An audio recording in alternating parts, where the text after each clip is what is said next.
आम्ही साधारण एक 10 वर्षापासून शेती करत आहे. पावसावरची अवलंबून शेती ना, शेतीत पिकत नाही. पाऊस कमी असल्यामुळं परवडत नव्हती. नंतर आता ह्या साहेबांनी आणि त्यांनी ह्या फळबागेचे आणि मग आम्ही सगळ्यांनी मिळून निश्चय केला की फळबागच उत्तम आहे सगळ्यात.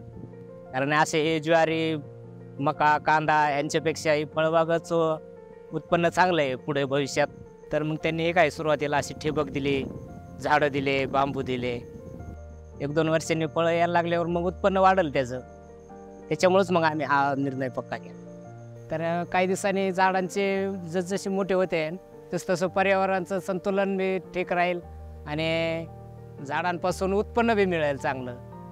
पुढं मुलांचं शिक्षणाला बी हातभार लागेल आणि पुढं मुलं पण शेती व्यवसायाकडे वळतील.